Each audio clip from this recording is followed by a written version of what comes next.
बीजापुर गांव में एक शातिर चोर रहता था। वो चोर काफ़ी चालाक था। पूरा गांव उस चोर के बारे में जानता था, लेकिन इसके बावजूद भी कोई उसे पकड़ नहीं पाया। उस शातिर चोर ने अपना संपूर्ण जीवन चोरी करने में लगा दिया। इतना ही नहीं, आसपास के गांव और नगर में भी उसकी बराबरी का कोई चोर नहीं था। चोर का एक बेटा भी था, जिसे वह अपनी तरह ही शातिर चोर बनाना चाहता था। इसलिए वह अपने बेटे से हमेशा कहता था कि कभी किसी साधु या सन्यासी के उपदेश को मत सुनना। यदि कोई कुछ कहे भी तो अपने कान बंद करके वहाँ से भाग जाना। बचपन से ही उसका बेटा अपने पिता से इन्हीं बातों को सुनता आ रहा था, जिस कारण ये बातें उसके मन में बैठ गई थी। ऐसे में बड़ा होकर बेटा भी अपने पिता की तरह शातिर चोर बन गया। एक दिन उसे बड़ा लालच आया और वह राजा के महल में चोरी करने के उद्देश्य से जा रहा था। तभी रास्ते में लोगों की भीड़ नजर आई। चोर ने देखा कि लोग एक सन्यासी के चरणों में गिरकर उनका आशीर्वाद ले रहे हैं। वो सन्यासी गौतम बुद्ध थे। चोर हमेशा साधु सन्यासी लोगों से दूर रहता था, क्योंकि उसे अपने पिता से यही सीख मिली थी। लेकिन भगवान बुद्ध को देखकर वह उनकी ओर आकर्षित हो गया। इसका कारण यह है कि पहली बार उसे किसी तेजस्वी व्यक्ति के दर्शन हुए थे। अचानक उसे पिता की बात याद आ जाती है कि साधु सन्यासियों से दूर रहना चाहिए।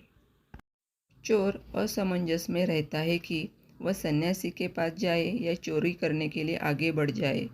एकाएक उसके मन में यह प्रश्न आता है कि आखिर पिताजी क्यों साधु संतों से दूर रहने को कहते हैं। इसका उत्तर जानने के लिए चोर भी उन लोगों के बीच बैठ जाता है और भगवान बुद्ध के उपदेश सुनने लगता है। बुद्ध लोगों को झूठ बोलने की व्यर्थता और विश्वासघात के बारे में बताते हैं। उपदेश समाप्त होने के बाद सभी लोग अपने घर लौट जाते हैं और चोर भी चोरी करने के लिए महल की तरफ निकल जाता है। लेकिन पूरे रास्ते वह यही सोचता रहता है कि क्यों न एक बार उस सन्यासी के उपदेश में से कई बातों को मानकर देखा जाए। इस तरह से वह चोरी करने के लिए महल की दीवार से कूदने के बजाय महल के द्वार से अंदर जाता है। उसे देखकर महल के द्वारपाल उसे रोकते हैं और भीतर जाने का कारण पूछते हैं। चोर कहता है, मैं चोर हूँ और महल में चोरी करने जा रहा हूँ।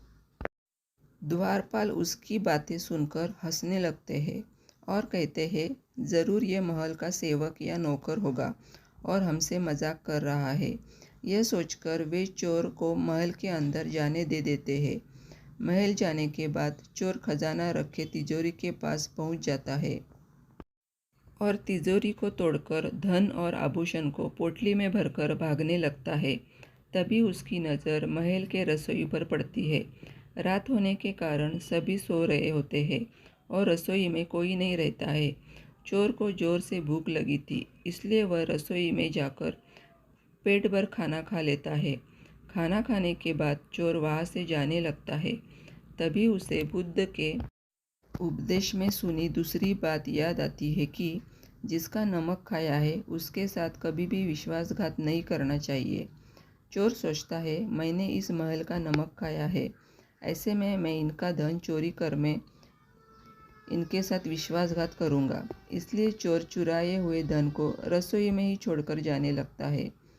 तभी महल के एक व्यक्ति की नज़र चोर पर पड़ जाती है और वह शोर मचा देते हैं, जिसके महल के लोग चोर को पकड़ लेते हैं और राजा के पास ले जाते हैं।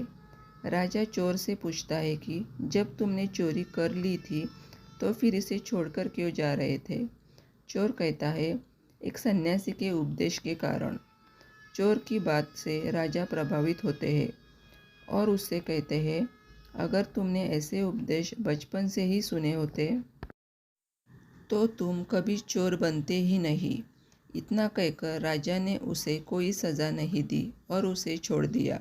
लेकिन राजा ने उससे कहा कि एक बात याद रखना, सही संगत और सही उपदेश से ही व्यक्ति अच्छा इंसान बनता है। बचपन से ही गलत संगत और गलत उपदेश मिलने के कारण वह बुरा व्यक्ति बन जाता है। संगत और उपदेश व्यक्ति का जीवन बदल देते हैं।